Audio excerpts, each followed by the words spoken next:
Hello and welcome to this video tutorial. Today we're going to look at making a document into two columns. It's going to have a heading that's full width and the rest is going to be in two columns. We're going to also look at ways of making a bit more text fit on the page so that we don't have to print quite so many pages. Now this document is not mine, so there may be some surprises in here that we're going to have a look at, and this will help you if you're working on somebody else's document, for example.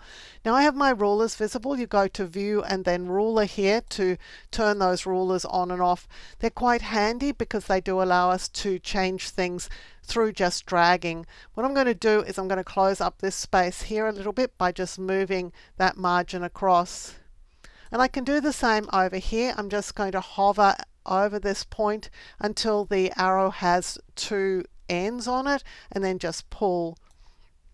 I'm doing that before I turn everything into two columns because that makes sure that the heading is the same width as the rest of the page. Now my two columns are going to start here, so I'm going to click where I want them to start. I'm going to Layout and then Columns.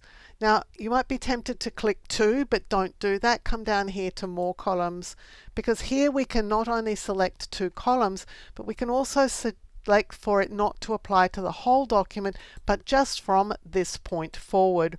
If we had a selection made, we would also have the option to apply the columns just to the selection. But I want from this point forward, so I'll just click OK.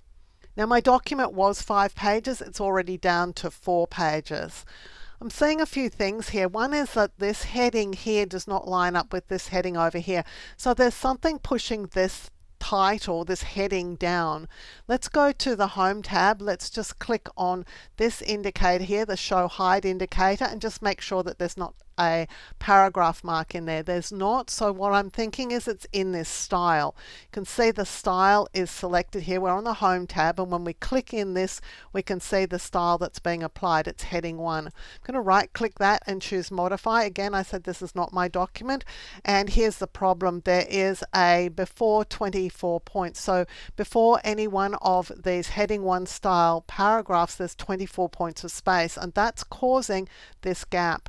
So what I'm going to do is go to Format and then Paragraph, and I'm going to take out this 24 point. I'm just going to make it 0 and click OK and then OK again. And so now you can see these headings are lined up, so I can turn this indicator off. If I want a little bit more space, I can push things down by clicking just after this subheading and just push things down to give us a little bit more breathing room. But we do have a lot of space up here and we do have a lot of space down here. So I'm going to again go to the rulers, and this little marker here is the heading area. So I can pull things further up the page. And down here, this marker here is the bottom of the text, and I can pull things down the page there too. And that's going to allow me to fit a little bit more text on the page. You can see one of my figure captions is not in the right place, so I might need to pull things down a little bit to find some extra room for it. The other thing you can do is if you have a figure and a caption that are not in the same page, you can come to the end of the paragraph just above this, and we'll go to Layout and Breaks, and we'll do a column break here. I'm just going to click on that, and that will send that image to the next page. It hasn't actually changed the number of pages here. I'm still just working on 3 pages, so everything is working very well there. So there are some ideas for you for saving a bit of a space, and certainly when you put something into 2 columns, you're generally likely to remove pages from the document. Things just fit so much better in 2 columns. They also look very neat for things like instruction sheets and information sheets.